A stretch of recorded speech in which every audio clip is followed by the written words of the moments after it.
सचिन की विदाई पर भारत और पाकिस्तान के न्यूज स्टूडियो से एबीपी न्यूज, जियो न्यूज की खास पेशकश, भारत रत्न सचिन।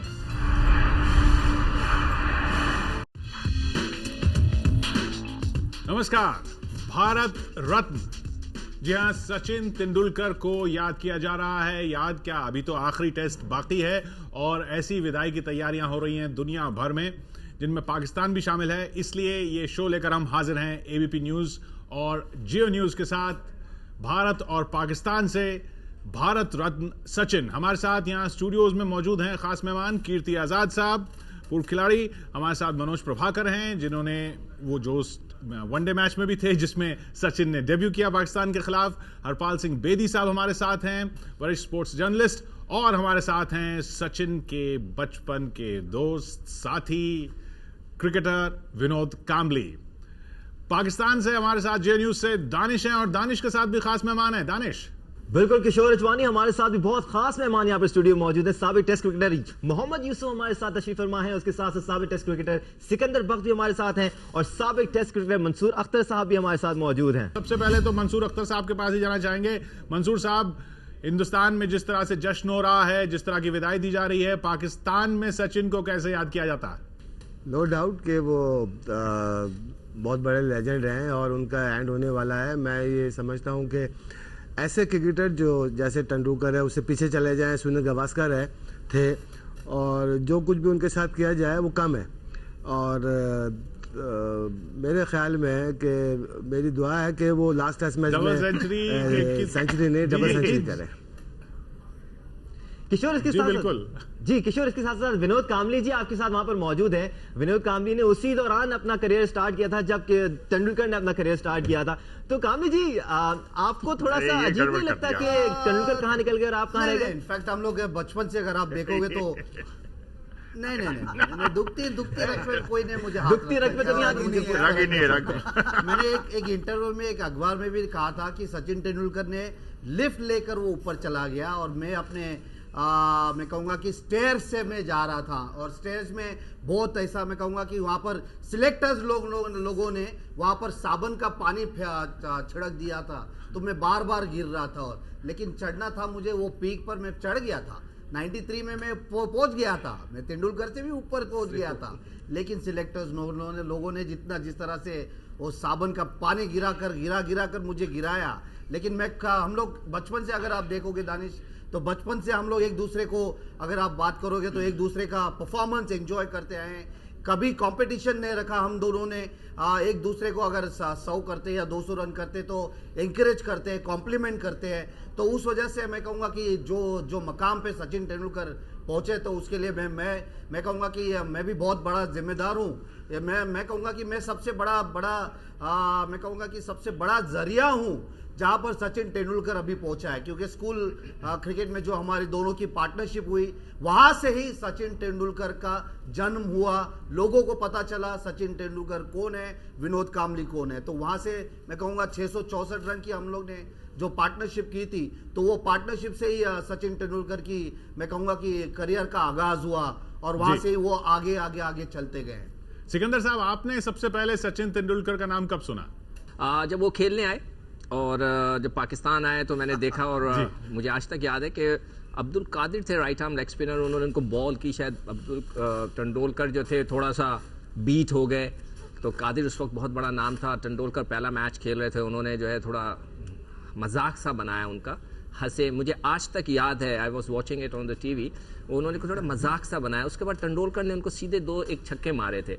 तो वो दौर था जब पहली दफ़ा मैंने देखा था, एक छोटा सा बच्चा और जो नज़र आया, मगर उसमें टैलेंट तो हर एक में होता है, जो भी आता है टेस्ट क्रिकेट खेलता है, मगर उन्होंने जो अपने आप को बनाया, जिस तरह वो अपने आप को लेकर गए, तो मैं समझता हूँ वो डिज़र्व करते हैं जो आप लोग कर रहे हैं उनके लिए। और आई विश के बहुत बड़े बड़े हमारे क्रिकेटर्स निकले हैं पाकिस्तान से और भारत से, मगर कईयों को इतनी इज्जत नहीं मिल सकी जितनी कि तेंदुलकर मिल रही है। उसकी बेसिक वजह यह है कि वो एक बहुत ही अच्छे इंसान है। मेरी इत्तेफाक से एक दो दफ़ा मुलाकातें हुई, मगर जो लोग फीडबैक देते हैं असल चीज़ वो होती है जो पीठ के पीछे आपकी कोई बात करता हो, तारीफ करता हो। उनकी पीठ के पीछे लोगों ने यहाँ पाकिस्तान में बहुत से ऐसे किस्से सुनाए जिनसे एहसास होता है कि एक बहुत ही अच्छे इंसान भी हैं क्रिकेटर के साथ। इसमें यूसुफ साहब का शामिल होना बहुत जरूरी है, क्योंकि ये सही लॉलीपॉप दे दी। उधर भी कमजोर है। यूसुफ साहब, आपकी मुलाकातें जो सचिन से हुई, आपको कभी ऐसा लगा कि मैं भी इतना बड़ा ही हो सकता था, इतना ग्रेट क्रिकेटर हो सकता था अगर मुझे भी मौके मिलते? बिस्मिल्लाहिर्रहमानिर्रहीम। नहीं, अल्हम्दुलिल्लाह मुझे बहुत मौका मिला है, और जितना मैं खेला हूँ, अगर मेरी परफॉर्मेंस देखी जाए और उनके मैचेस के हिसाब से उनकी परफॉर्मेंस देखी है तो मेरा इक्वल है। लेकिन मैं अपने साथ उनको नहीं मिला देता क्योंकि बहुत बड़े प्लेयर हैं, इसमें कोई शक नहीं है कि इस सदी के बेहतरीन प्लेयरों में उनका नाम है। और इसकी वजह एक बात ये भी है कि ख़ुद तो वो बहुत बड़े प्लेयर हैं, अल्लाह ने उन्हें टैलेंट दिया है और उनकी गेम थी, उस पर उन्होंने मेहनत की, फोकस किया, और मैं समझता हूँ जितना ज़्यादा उन्होंने फोकस किया उतना ही ज़्यादा उन्होंने परफॉर्म किया। लेकिन एक बात यहाँ मैं कहता जाऊँगा कि जो वो इतना ज़्यादा खेले, इतना अच्छा परफॉर्म किया, इसमें इंडिया की आवाम और क्रिकेट चलाने वाले और मीडिया का हाथ भी है। क्योंकि अगर ये लोग उसको सपोर्ट नहीं करते तो कोई जितना मर्जी अच्छा प्लेयर हो, वो कभी ना कभी आकर डगमगा जाता है।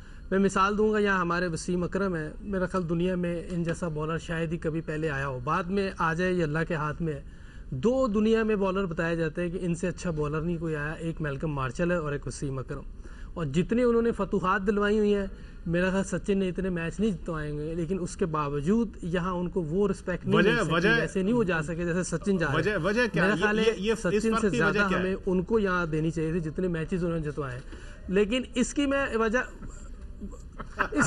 मैं बता नहीं सकता, लेकिन मेरा मकसद है कि करना चाहिए था, क्योंकि जितना उन्होंने पाकिस्तान को जितवाया है और जितना उन्होंने किया है, इसलिए मैं इस चीज़ को ज़रूर कोट करता जाऊंगा कि मैं सचिन से ज़्यादा इंडिया की आवाम को और क्रिकेट रन करने वालों को और मीडिया को दूंगा, जिन्होंने उनको इतना ज़्यादा चांस दिया है, उनको इतना सराहा है, जिन्होंने इतनी उनकी रिस्पेक्ट की है, खेलते हुए भी अब भी कर रहे हैं। और इसमें कोई शक नहीं कि सदी के बेहतरीन प्लेयर है। और यही वजह है कि वो 24 साल खेलते रहे हैं। पहला लिखा गया 89 में 15 नवंबर को, और मैं समझता हूँ कि जो एक मुकद्दस किताब तब शुरू हुई थी, उसका जो अध्याय है, वो आखिरी अध्याय जो है वो अब लिखा जा रहा है फिर नवंबर में ही।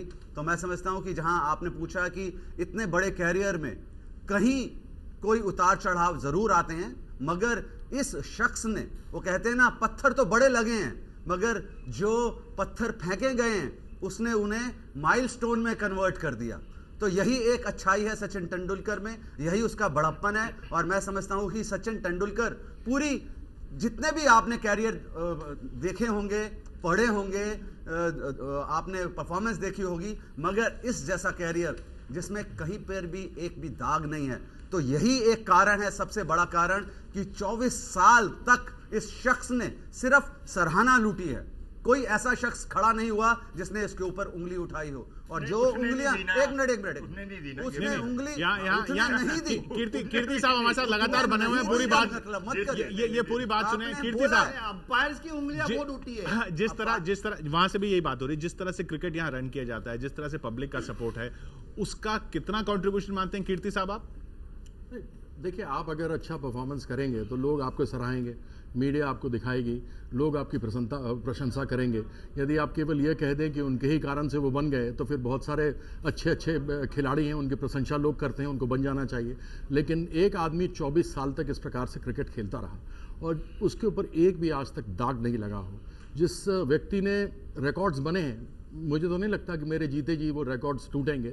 इस वक्त हुआ जाता है एक ब्रेक का, तेज में यहाँ ब्रेक लेते हैं। ब्रेक से वापस आएंगे तो हम बात करेंगे सचिन रमेश तेंदुलकर की, जिन्होंने 100 सेंचुरियां तो बनाई इंटरनेशनल क्रिकेट में, लेकिन बहुत सी दफा ऐसा हुआ जब उन्होंने सेंचुरी बनाई तो भारतीय टीम वो मैच जीत नहीं पाई। इसी मुद्दे पर बात करेंगे एक ब्रेक के बाद। हमारे साथ रहिए। एबीपी न्यूज, जियो न्यूज की खास पेशकश, भारत रत्न सचिन तेंदुलकर। जी हां, आप देख रहे हैं एबीपी न्यूज और जियो न्यूज की एक खास पेशकश। भारत और पाकिस्तान से हमारे साथ भारत से खास मेहमान मौजूद, पाकिस्तान में खास मेहमान मौजूद। अब हम बात करते हैं, दानिश हमारे साथ मौजूद हैं जियो न्यूज से। दानिश, पाकिस्तान के लिए हमेशा खतरा रहे सचिन तेंदुलकर, और खासकर वो मैच तो सभी को याद है 2003 का सेंचुरियन पाक का, जो उस मैच में यूसुफ भी मौजूद थे। यूसुफ की क्या याददाश्त है उस मैच की? बड़ी ज़बरदस्त इनिंग खेली है। मैं समझता हूँ कि मैच विनिंग इनिंग थी और बहुत इकट्ठा खेले भी हैं, मैं 98-99 से खेल भी रहा हूँ इंडिया के साथ भी, और मेरा ख्याल वो one of the best inning थी सचिन तेंदुलकर की जो उस मौके पे खेली, और इतना ज़बरदस्त बॉलिंग अटैक था। वसीम, वकास, शुएब, और मेरा ख्याल है अजहर था, रज़ाक था, सकलैन था, मेरा नहीं सकलैन ड्रॉप था उस मैच में मेरा ख्याल, और कौन खेल रहा था, मेरे जहन से निकल गया, और बॉल आफरीदी था। मैं बेस्ट बॉलिंग अटैक मैं समझता दुनिया का था, जो इतनी ज़बरदस्त बैटिंग की सचिन ने। एक बात तो तय है कि उनकी बैटिंग के बारे में कोई सवालिया निशान है ही नहीं, ग्रेटेस्ट बैट्समैन एवर है वो, इसमें कोई शक नहीं है, और जो इनिंग उन्होंने खेली है मैं समझता हूँ अनबिलीवेबल इनिंग थी वो। मगर सर मैं एक चीज़ ज़रूर कहूँगा कि मुझे वो भी याद है, इत्तेफाक की बात है, मैं कोलकाता में मौजूद था कि जब 99 का टेस्ट मैच, जब शुएब अख्तर ने उनको पहली बॉल पे आउट किया था, वो इतना बड़ा प्लेयर था, मगर शुएब अख्तर ने जो आते ही उसको आउट किया था, पूरे स्टेडियम में सन्नाटा छा गया था। मगर ये बड़े प्लेयरों के साथ होता है, उसमें हमें ये नहीं कहना चाहिए कि वो वहाँ से डर गया था या वो ऐसा नहीं।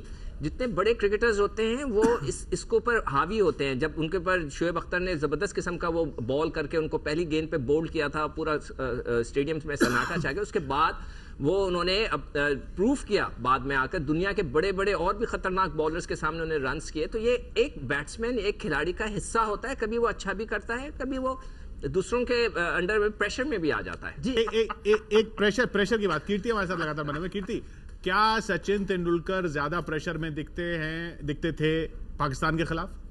मुझे तो नहीं लगा। मुझे लगता है कि प्रेशर तो आप कोई भी मैच खेलते हो तो होता ही है, और पाकिस्तान के खिलाफ खेलने का प्रेशर घर से ज़्यादा होता है बनिस्बत की और कहीं दुनिया में आप कहीं चले जाएं।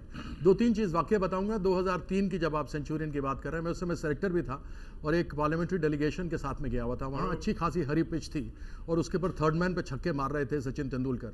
तो वह वाकया भी याद रखना चाहिए जब आप एक डेड विकेट पर बताते हैं कि जी वो तो उसकी तो बात हमने करी। और यहाँ तक कि इनको टक्कर मारनी पड़ी थी कलकत्ता में, जहाँ ये फर्स्ट बॉल पे आउट की बात कर रहे हैं कि टक्कर मारकर सचिन को क्रीज में नहीं जाने दिया था और रन आउट किया था। शायद मेरे ख्याल से वो भी याद इनको होगा। तो ऐसे टक्कर भी मारे गए हैं सचिन के ऊपर। जब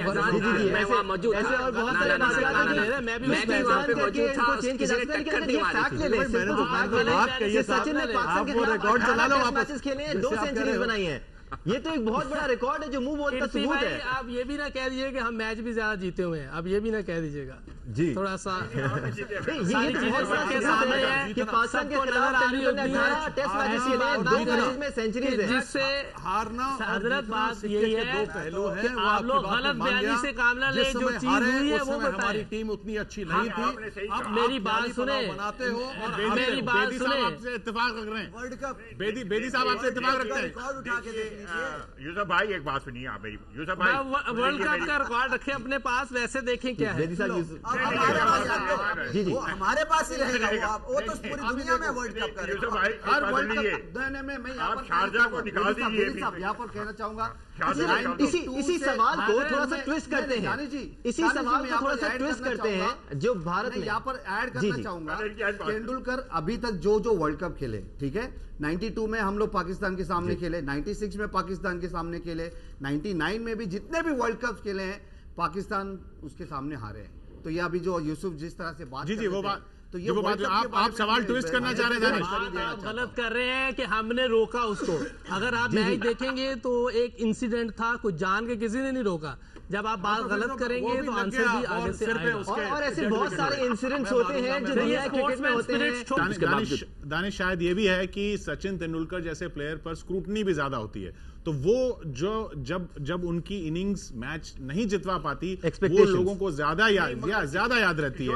मंसूर अख्तर साहब काफी देर से हमारे साथ जुड़े हुए हैं। किशोर, मंसूर अख्तर साहब से जानना चाहेंगे जो हम प्रेशर की बात कर रहे हैं और जब इतने ज्यादा टेस्ट मैचेस खेले जाते हैं, इतने ज्यादा मैचेस खेले जाते हैं, तो उसमें एक प्लेयर का सेल्फिश ना होना कितना मुश्किल बन जाता है। देखिए, सिकंदर ने जैसे अभी बात की, बहुत अच्छी बात की कि तेंदुलकर और जो वो बेसिकली टॉप ऑर्डर बैट्समैन है। टॉप ऑर्डर बैट्समैन जो है वो बहुत कम आपको फाउंडेशन बहुत अच्छी बना देंगे, लेकिन फिनिशिंग कौन करेंगे? नंबर 4, नंबर 5, नंबर 6 के बैट्समैन। तो तेंदुलकर जहाँ तक प्रेशर का ताल्लुक है, मैं आई थिंक वो इतना प्रेशर लेते हो, लेकिन पाकिस्तान और इंडिया के मैच जब हो रहे होते तो नेचुरली वो प्रेशर नहीं होता। प्रेशर वही लोग ले सकते हैं और फिर जो मैच विनिंग प्लेयर होते हैं। अब तेंदुलकर है हमारे यहाँ, Mohammad Yusuf one of the best इंतजाम है। तो जो नया लड़का खेल रहा है, अगर वो प्रेशर ले रहा है तो वो उसको सीनियर कवर करते हैं। तो Tendulkar I think one of the best player है वो, और बहुत से लोग कहते हैं उसने, जैसे आपने कहा कि वो मैच उससे तो नहीं जितवाए, लेकिन सिकंदर की वही बात कि उसने फाउंडेशन बना के दी है, मैच दूसरे ने फिनिश किया। एक और चीज मैं यहाँ जरूर कहूंगा कि तेंदुलकर को के देखें, कई प्लेयर होते हैं एज के साथ नीचे जाने लगते हैं, तेंदुलकर ने अपनी ऊपर वाली जगह नहीं छोड़ी।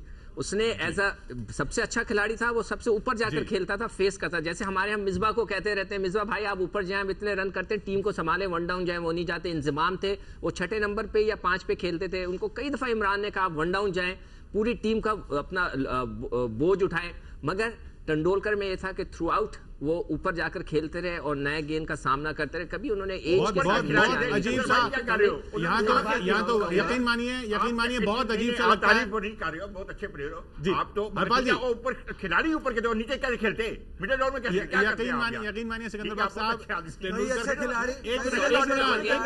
एक छोटा सा ब्रेक यहाँ पर ले रहे हैं, एक छोटा सा ब्रेक, सिकंदर बाग आपस में लड़ रहे हैं। यकीन मानिए बहुत मुश्किल है हम लोगों के लिए ये कहना कि सचिन तेंदुलकर खेलते थे, लेकिन अब ये कहना पड़ रहा है। यानी अगला सवाल ये कि सचिन के बाद नहीं सॉरी नहीं, सचिन के बाद कौन, ये सवाल है, और ये सवाल लेंगे हम छोटे से ब्रेक के बाद।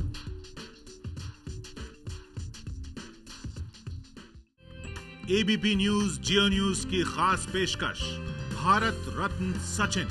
वेलकम बैक जी। बात हो रही है आज सचिन रमेश तेंदुलकर की। एक डेडली कॉम्बिनेशन, ना सिर्फ टैलेंट का बल्कि बहुत ज्यादा इंडोरेंस का मुजाहरा भी सचिन रमेश तेंदुलकर ने किया अपने 24 साल करियर में। हम बात कर रहे हैं कि क्या रिटायरमेंट का फैसला उन्होंने सही टाइम पे किया या थोड़े लेट हो गए? यूसुफ क्या कहते हैं, थोड़ा सा लेट हो गए मेरे ख्याल से? नहीं, बिल्कुल सही है। इस जैसे प्लेयर को इतने मैचेस खेलने चाहिए थे और उसकी मर्जी के साथ रिटायरमेंट होनी चाहिए थी, किसी की इन्वॉल्वमेंट नहीं होनी चाहिए थी कि इनको ज़बरदस्ती रिटायरमेंट का कहा जाए कि आप छोड़ दो, ऐसे हो गया वैसे। जिस तरह का उनका पूरा रिकॉर्ड गया है, जिस तरह का उनका पूरा कैरियर गया है, इस जैसे प्लेयरों को उनकी मर्जी से ही जाने देना चाहिए और मेरा ख्याल है वो अपनी मर्जी से ही जा रहे हैं। 200 टेस्ट मैच खेलना एक बहुत बड़ा अचीवमेंट है।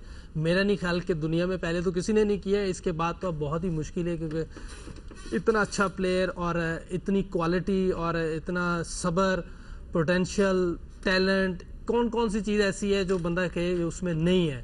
ये सारी चीज़ें एक बंदे में अब नहीं आ सकती किसी बैट्समैन में। तो मेरा ख्याल है कि ही डिज़र्विंग, जो 200 टेस्ट वो खेलेंगे इंशाल्लाह कल परसों जब भी मैच है उनका, और वो डिज़र्व करते हैं और हर चीज़ के लिए डिज़र्व करते हैं। मैं समझता हूँ कि जितना उनके साथ किया जाए वो कम होगा जो उन्होंने किया है।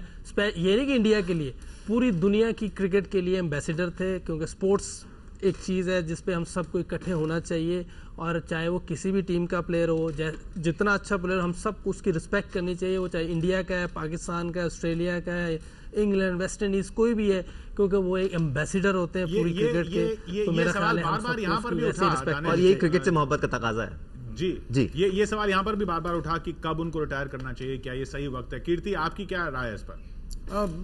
इतना बड़ा खिलाड़ी है कि उसके बारे में बोलना सूरज के सामने दिया दिखाने वाली बात है। तो फिर क्या फायदा, उन्होंने अपनी ओर से तय किया कि वह क्या करना चाहते थे। बहुत लोगों ने कहा कि 2011 में जब कंधे पे उठाया गया उन्हें और विश्व कप जीते तब छोड़ देना चाहिए था, लेकिन फिर एक आदमी ने जो इस मुकाम पे पहुंच गया हो फिर उसके ऊपर छोड़ना चाहिए। जैसे सईद भाई बोल रहे थे, वो उसके ऊपर छोड़ना चाहिए कि वो कब करना चाहता है।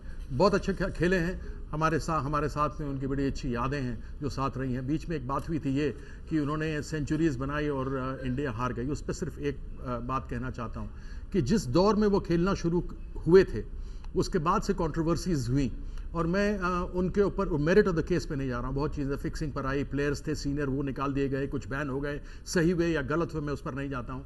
लेकिन उस समय वह अकेले एक ऐसे खिलाड़ी थे जो अपने आप को इस्टेब्लिश कर चुके थे और उसके साथ में कोई ना कोई नया खिलाड़ी आता जाता था, मिलता जाता था, और वह अकेले आदमी खड़े होकर रन बनाते थे। तो जो एक सपोर्ट पूरी टीम से मिलना चाहिए था उस दौर में वो उनको नहीं मिला। लेकिन बाद में आप देखें भाई जिस प्रकार से लड़के आए हैं, उसके बाद उनके साथ कामली आए, उनके साथ माफ़ कीजिएगा, उनके साथ कामली शुरू में थे, उनके साथ में गांगुली आए, गांगुली के साथ राहुल द्रविड़ आए, और उसके बाद एक टीम बननी शुरू हुई। और तब उसके बाद आप अगर रिकॉर्ड उठा करके देखेंगे तो एज ए टीम बहुत बढ़िया अंडर परफॉर्मेंस करने लगी। ये उस समय का वाकया जब वो सेंचुरीज बना रहे हो, जीत नहीं रहे थे, हमारे पास एक अच्छी टीम नहीं थी। अब कई लोग तो उनके सामने आए और उनके सामने रिटायर हो गए। अब काफी अच्छी क्या मतलब नहीं, लेकिन ये जो टीम की अब बात करें, अब जो टीम है, अब इंडिया पाकिस्तान मैच हो दानिश, तो वहां के पैनलिस्ट का क्या व्यू है? क्या अब सचिन तेंदुलकर, अब राहुल द्रविड़, सौरव गांगुली भी जा चुके हैं, अब सचिन तेंदुलकर भी जा रहे हैं, क्या पाकिस्तान की टीम रिलैक्स फील करेगी ज्यादा सचिन के ना होने से? देखो, जो असल इन्फ्लुएंस था ना, जो भी आप बात कर रहे थे, जो सबसे बड़ा हम मिस कर रहे हैं इस वक्त, पाकिस्तान टीम जो मिस कर रही है वो एक रोल मॉडल है। इंडिया के लिए जो सबसे बड़ा रोल मॉडल था वो सचिन तेंदुलकर था। अभी आप लोगों ने बात की कि वो आए, इस वक्त कामली थे, उसके बाद द्रविड़ आए, वो रिटायर हो गए, लक्ष्मण आए और बहुत से क्रिकेटर आए चले गए, मगर तेंदुलकर जो था भारत के लिए, भारत की क्रिकेट टीम के लिए एक रोल मॉडल था। वो उनको देखकर वो सीखे और उन्होंने बनाया। तो ऑब्वियसली वो जो फैक्टर है, उन्होंने बहुत जबरदस्त टीम इस वक्त भारत की बना दी, बगैर किसी शक के। इस वक्त आपकी टीम बहुत ही जबरदस्त है हर फॉर्मेट में, अपने ग्राउंड के ऊपर इस वक्त, विद ड्यू रिस्पेक्ट, अपने ग्राउंड पे इस वक्त आप लोग बहुत जबरदस्त खेल रहे हैं। जब आप साउथ अफ्रीका जाएंगे। जी कामली जी, मैं आपकी तरफ आना चाहूंगा, ये अपने ग्राउंड और पराई ग्राउंड की बात हो रही है। कामली जी, आपसे जानना चाहिए कि आपकी दोस्ती बहुत थी सचिन तेंदुलकर से, ये बताइएगा सचिन आपको ऑफ द फील्ड क्या कहते थे, उनको किस बॉलर को फेस करते हुए डर लगता था? क्योंकि 24 साल के अरसे में उन्होंने पता नहीं किस किस बॉलर को खेल लिया, तो किसी से डर भी लगता था उनको? मेरे हिसाब से क्लेम करते हैं बाय द वे कि सचिन को मेरे सामने खेलते हुए डर लगता था। नहीं, एक ही बॉलर था जो उसको डरा सकता था, वो था मैं खुद।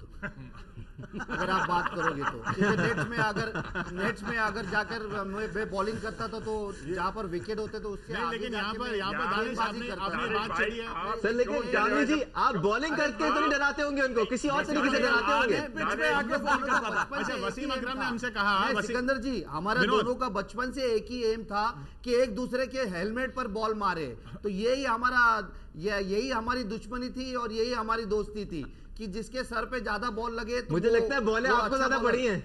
ये देखिए ना हालत क्या हुई है, ये हालत देखो क्या हो गया, बॉल पर लग के मेरे हालत अच्छा, देखो क्या हो गया। दानिश, और उसके बाल अभी भी है, एक मिनट, बॉल उसके सर पे ज्यादा नहीं लगी। सिकंदर साहब, वसीम अकरम ने हमसे कहा, मस्कारा भी बहुत आ रहा है इनके सिर से, कैप है पहन लो।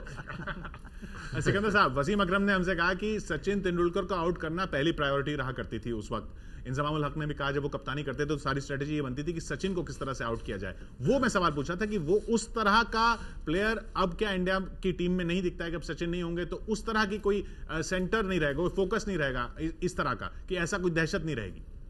नहीं, देखिए, दुनिया जो वक्त है गुजरता रहता है, ठीक है, किसी के लिए रुकता नहीं है, और हर दौर में कोई ना कोई हीरो स्टार बनता है, ठीक है। पहले तेंदुलकर थे, उससे पहले गावस्कर थे। हम जब खेला करते थे तो गावस्कर के नाम को सुनकर हम कांप जाते थे, या सुनील गावस्कर, उसको आउट करना है, हम एक प्लान करते। उसके बाद तेंदुलकर आए। आप बिल्कुल सही कह रहे हैं कि वो एक, मैंने जैसे कहा ना कि वो एंकर होता था, शीट एंकर की तरह वो काम करता था कि भाई उसको गिरा दो, तेंदुलकर को काम हो जाएगा। अब आई एम श्योर कि नए लड़के आ गए, कोहली बहुत जबरदस्त खेल रहे हैं, इतने जबरदस्त खेल रहे हैं कि उन्होंने पाकिस्तान की जो एक दफा जो उन्होंने चेस करके 300 रन किए थे, उसके बाद उनकी एक इमेज बना हुआ है कि वो बहुत जबरदस्त खेलते हैं। तो ये सिलसिला जारी रहेगा। आज से 10 साल बाद कोई और होगा वहां पर बैठा हुआ होगा जिसको हम नहीं जानते, वो उस वक्त स्टार होगा। तो ये सिलसिले चलते रहेंगे। अभी की इंडियन टीम में आपको कौन, किसमें पोटेंशियल दिखता है जो सचिन तेंदुलकर की जगह ले सकते हैं पाकिस्तान की नजरों में? नहीं, देखिए, वो क्लास के हिसाब से अलग है।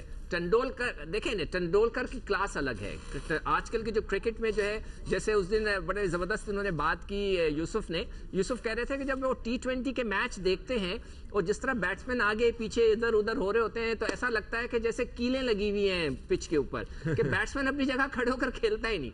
और क्रिकेट बदल गई है। किशोर, जो हम बैकअप की बात कर रहे हैं, खासतौर पे भारतीय टीम के बैकअप की बात करें, तो भारतीय टीम ने अपना बैकअप बड़ी अच्छी तरह से बनाया है। विराट कोहली को बनाया है, उसके साथ साथ बहुत सारे प्लेयर जैसे नए सामने आए, रोहित शर्मा सामने आया है, डबल सेंचुरी उन्होंने बनाई है, तो भारतीय टीम काफी गुड लग रही है। सर मंसूर अख्तर साहब क्या कहेंगे आप? बिल्कुल, इनकी जो क्रिकेट है, डोमेस्टिक क्रिकेट है, IPL से इनको बहुत लड़के मिले हैं, और IPL से खेलने से लड़कों को कॉन्फिडेंस बहुत आया है, क्योंकि जितनी क्राउड इंडिया में आता है, मेरा ख्याल है कि दुनिया में कहीं नहीं आता, और इसी तरह प्लेयर इनको मिले हैं, और वो प्लेयरों ने प्रूव भी किया कि हम अच्छे हैं। जैसे कोहली की बात कर रहे हैं, मे बी वो उसको एक्सपीरियंस होगा और आगे चल के वो one of the best player. यहाँ पर वक्त हुआ है एक ब्रेक का, ब्रेक से वापस आएंगे तो मजीद सचिन रमेश तेंदुलकर की बात करेंगे और उन रिकॉर्ड्स की बात भी करेंगे जो शायद कभी नहीं टूट पाएंगे। हमारे साथ रहेगा।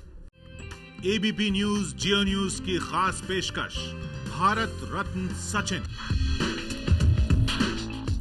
आप देख रहे हैं भारत रत्न सचिन तेंदुलकर। हम हैं पाकिस्तान के साथ एक लाइव टेलीकास्ट में। हमारे साथ हैं जियो न्यूज से दानिश और उनके साथ हैं पाकिस्तान से खास मेहमान, और हमारे साथ स्टूडियोज में यहाँ खास मेहमान हैं कीर्ति आजाद, मनोज प्रभाकर, हरपाल सिंह बेदी साहब, विनोद कामली। उधर पाकिस्तान से हमारे साथ हैं सिकंदर बख्श साहब, मोहम्मद यूनुस और मोहम्मद यूसुफ, माफ कीजिएगा, और हमारे साथ हैं मंसूर अख्तर साहब। बात यहाँ पर हो रही थी रिटायरमेंट को लेकर, जहाँ पर हमने मसला छोड़ा था, उस पर कीर्ति कुछ कहना चाह रहे थे। नहीं, रिटायरमेंट तो प्लेयर चाहता है कि वो जितना ज़्यादा खेले, उसको लगता ही नहीं कि मैं रिटायरमेंट की एज में आया हूँ। तो अगर गड़बड़ हो रहा था तो सेलेक्टर्स को कॉल लेना चाहिए। अगर सेलेक्टर्स ने कॉल नहीं लिया तो वो समझते हैं कि 200वें मैच के बाद उनको रिटायरमेंट होनी चाहिए, तो वह उन्होंने किया है। तो ब्लेम सीधा कर देना सचिन के ऊपर, आप ब्लेम जबरदस्ती करो तो बात सही नहीं है। भाई आप गलत ले रहे हो, पर सीधी सी बात ये है, अगर वो इतना जबरदस्त खेल रहे थे जैसे आपने कहा, बिल्कुल सही कहा, और मैं कहता हूँ बड़ा ग्रेट प्लेयर, मैं बार बार कह रहा हूँ, ये ना हो कि बाद में जनता मुझे मारे, बहुत महान प्लेयर था, नहीं कहना पड़ेगा, लेकिन जैसा अभी दानिश ने कहा, वो ऐसे रिकॉर्ड्स हैं जो कभी टूटेंगे नहीं शायद। सारे रिकॉर्ड नहीं, देखिए ऐसा आप 200 टेस्टों को खेलेंगे, क्रिकेट ही नहीं होती, मतलब किसी के पास टेस्ट नहीं है। मगर जो आपने ये कहा कि ये बड़े प्लेयर थे 200 टेस्ट के बाद जाना जाता, तो इसका मतलब है कि उनको फोर्स ही कर रहे हैं ना। ये 200 टेस्ट जो आपने साउथ अफ्रीका जाने के बजाय से यहाँ पर हो रहा है कि भैया अपनी मर्जी से रिटायर, अपनी मर्जी से रिटायर आपको बिल्कुल। अगर 200 टेस्ट में नहीं होता तो 4 लाइनें बोलना चाहूंगा। मैं इसमें 4 लाइनें बोलना चाहूंगा। सचिन नहीं, वो आपके ऊपर होगा। 4 लाइनें बोलना चाहूंगा सचिन तेंदुलकर के ऊपर कि हकीकत में है वो एक मुकद्दस किताब। हकीकत में है वो एक मुकद्दस किताब। कुछ लोग पढ़ते हैं उसे नावलों की तरह, तो वो हिसाब है। कुछ लोग ऐसे होने जरूर चाहिए, ये क्या जो क्रिटिसिज्म होना चाहिए। ये क्या मतलब? तो यही तो है, आप इतने बड़े ग्रंथ में कहीं ना कहीं उसे सिर्फ त्रुटि। अच्छा, वो एक मसला जिसमें हम बात कर रहे हैं, हम रिटायरमेंट में बात कर रहे हैं अभी किशोर, हम रिटायरमेंट में बात कर रहे हैं, तो ये मसला पाकिस्तान और भारत में ज्यादा देखने में आता है कि जो प्लेयर्स होते हैं जी, जो प्लेयर्स होते हैं पाकिस्तान और भारत में ही रिटायरमेंट लेने के लिए राजी नहीं होते। बाकी दुनिया भर में तो हमने देखा ऑस्ट्रेलियन प्लेयर्स भी जल्दी रिटायरमेंट ले लेते हैं। यूसुफ, पाकिस्तान और भारत में ऐसा ज्यादा नहीं होता नजर आता है। यहाँ तो ये मसला नहीं है। मेरा तो ख्याल है कि सचिन के बारे में कोई दूसरी राय होनी नहीं चाहिए, क्योंकि वो जब चाहे रिटायरमेंट लेता। इससे मुझे कोई और इससे अलावा बात नजर नहीं आ रही। अगर उन्होंने 200 मैच के बाद डिसाइड कर लिया है तो वो डिजर्व करते हैं। अगर वो चाहते और खेलना तो उसके और खेलने देना चाहिए था। Is the best. Mohammad Yusuf ने बड़ी अच्छी बातें की है सचिन के मुतालिक। मैं एक और बात ऐड करना चाहूंगा, जितना बड़ा प्लेयर था, जितना बड़ा लेजेंड है, तो उसको सर का खिताब मिलना चाहिए।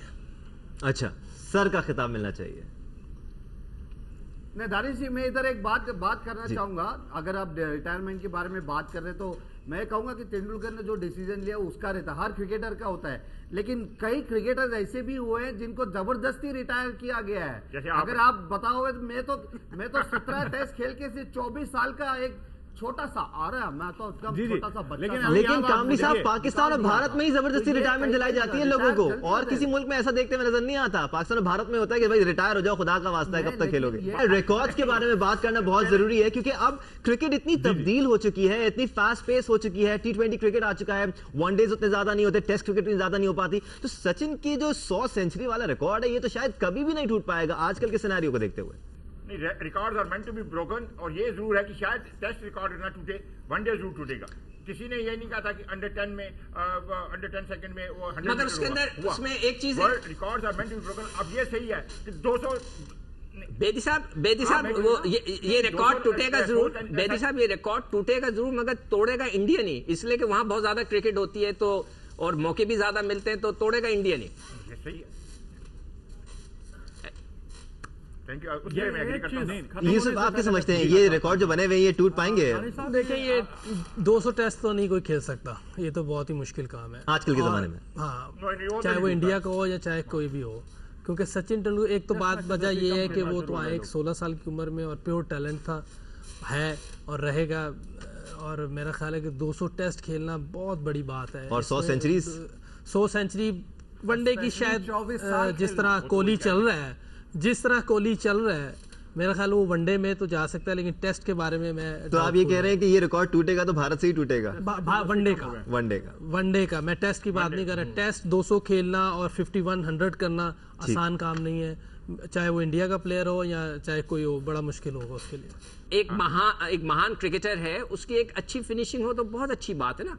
हाँ, इसमें ये कोई चाहिए, बुराई ये बात चाहिए, नहीं है। ऐसा नहीं है। अच्छी फिनिशिंग होनी चाहिए और हम सबकी दुआएं। बेसिकली सिकंदर ये कह रहे हैं कि इतना महान करियर रहा है तो एंड भी एक महानता के एक साथ ही अच्छे होना तरीके चाहिए। से होना चाहिए, जैसे ग्रेग चैपल का था, पहले मैच में 100, आखिरी मैच में 100। बेदी साहब तो आइडिया दे रहे हैं बेदी साहब, प्रोग्राम का एंड भी बड़े अच्छे तरीके से होना चाहिए ना।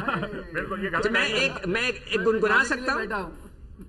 मैं भी बैठा हूँ। सुनने के लिए हाँ भाई, ये दोनों टाइम बहुत कम है, जल्दी ठीक है। से। मैंने गाने नहीं, ये मैं बात तो मैं- गाइए गाइए। मैं पहले गा देता हूँ तेंदुलकर के लिए, ठीक है। हाँ, क्या? मैंने पूछा चांद से कि देखा है कहीं मेरे यार सा हंसी, चांद ने कहा चांदनी की कसम नहीं नहीं नहीं। कामली जी जवाब। बहुत जवाब। अब आप आइए सर, अब कामली साहब आप आइए। मेरा हाँ, मैं क्या जवाब अब दूं? जवाब दो ना भाई। प्रेशर में आ गए कामली जी, आप वो तो अभी चांद सही से- में अच्छा, बताएं कामली जरा। चांद से कामली का गाना मैं कामली गाता जी तो हूँ। उस गीत में थे। नहीं नहीं कामली का हिस्से नहीं कामली के नहीं कामली के हिस्से का गाना मैं गाता हूँ। रोते हुए दोस्त आते हैं सब, रोते हुए आते हैं सब, हंसता हुआ जो जाएगा वो मुकद्दर का सिकंदर, वो मुकद्दर का सिकंदर जाने मन कहलाएगा। क्या बात है। तैयार है हम भैया, आप तैयार बहुत हैं? बहुत शुक्रिया आपका दानिश, बहुत शुक्रिया सिकंदर बख्श साहब आपका, यूसुफ आपका भी, और मंसूर साहब आपका भी, यहाँ भी कीर्ति साहब, मनोज, हरपाल जी और विनोद, आप सभी का बहुत बहुत शुक्रिया।